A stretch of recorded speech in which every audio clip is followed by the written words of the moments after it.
একজন বড় কণ্ঠশিল্পী তিনি বিএনপিকে সমর্থন করেন, এটাই তো অনেক বড়। সবাইকে কি রাস্তায় নেমে রিকশার পাম্প ছাড়তে হবে নাকি? বিএনপির আন্দোলন, বিএনপির যে অবজেক্টিভ গণতন্ত্র ফেরানো, তার পক্ষে যদি থাকে এটা তো অনেক কাজ হয়।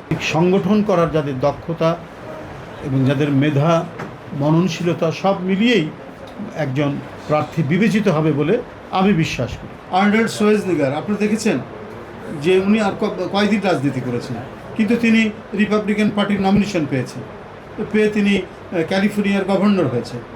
আর ভারতে তো আমরা দেখি সেলিব্রিটিরা আসছেন, তারা নির্বাচিত হচ্ছেন, তারা নমিনেশন পাচ্ছেন, তো বাংলাদেশে আসতে পারে না।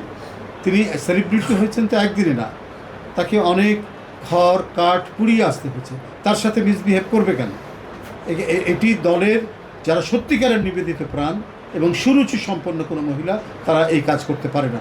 আমরা এই বিষয়টি খতিয়ে দেখছি এবং যে এই ধরনের ঘটনার সাথে জড়িত নিশ্চয়ই তার হবে, তার সাংগঠনিক ব্যবস্থা হবে। তার সবাই কি মাঠ পর্যায়ের ভূমিকা থাকে, কিন্তু একজন বড় শিল্পী, একজন আর্টিস্ট, একজন সে যদি বিএনপিকে এবং বিএনপির আন্দোলন, বিএনপির যে অবজেক্টিভ গণতন্ত্র ফেরানো, তার পক্ষে যদি থাকে এটা তো অনেক কাজ হয়।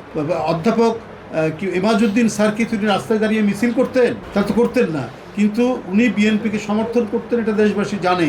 এটা আমাদের অনেক কাজ হতো। একজন বড় কণ্ঠশিল্পী তিনি বিএনপিকে সমর্থন করেন, এটাই তো অনেক বড়। সবাইকে কি রাস্তায় নেমে রিকশার পাম্প ছাড়তে হবে নাকি?